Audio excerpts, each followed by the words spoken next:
Hello foodies, ഇന്നൊരു sad story ആയിട്ടാണ് ഞാൻ വന്നിട്ടുള്ളത്. ഇന്ന് നമ്മൾ ഓറിയൻ മോളിലെ ഈ ചായൂസ് എന്ന് പറഞ്ഞൊരു ഷോപ്പിൽ പോയിട്ടുണ്ടായിരുന്നു. അവിടെ ഈ ഒരു സ്ട്രോബെറി മാച്ച എന്നുള്ള ഒരു ഐറ്റം കണ്ടിട്ടാണ് നമ്മൾ കയറിയത്. ഇപ്പോൾ ജെൻസീസിൻ്റെ ഇടയിലൊക്കെ ട്രെൻഡിങ് ആയിട്ടുള്ള സംഭവമാണ് മാച്ച. അപ്പോൾ അതൊന്ന് ടേസ്റ്റ് ചെയ്യണമല്ലോ എന്ന് വിചാരിച്ചിട്ടാണ് ഇവിടെ കയറിയത്. ഓറിയൻ ഫുള്ള് കറങ്ങി ഷോപ്പിംഗ് എല്ലാം കഴിഞ്ഞ് ടയേർഡായിട്ട് ജ്യൂസ് കുടിക്കണം എന്ന് വിചാരിച്ചിരിക്കുമ്പോഴാണ് ഈ ഷോപ്പ് കണ്ടത്. അപ്പോൾ എന്തായാലും കയറി ട്രൈ ചെയ്യാമെന്ന് വിചാരിച്ചിട്ടാണ് ഇവിടെ വന്നത്.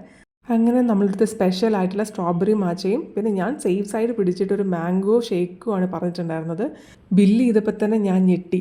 അത്രയും വിലയായിരുന്നു ഇതിന്.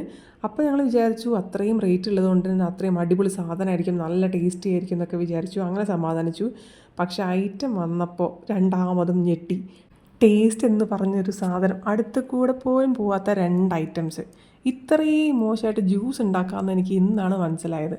ബാംഗ്ലൂർ നല്ല അടിപൊളി മാങ്ങകൾ കിട്ടുന്ന സ്ഥലമാണ്. അവിടെ ഇത്രയും മോശം ഒരു ഷേക്ക് ഞാൻ ഒട്ടും എക്സ്പെക്റ്റ് ചെയ്തില്ല. അങ്ങനെ ഒരു ആവശ്യമില്ലാതെ കുറേ ക്യാഷ് പിടിച്ചപ്പോൾ ഒരു സമാധാനം. ഇനിയിപ്പോൾ എന്തായാലും ഷോപ്പിൽ കയറണ്ടല്ലോ. അപ്പോൾ ബൈ.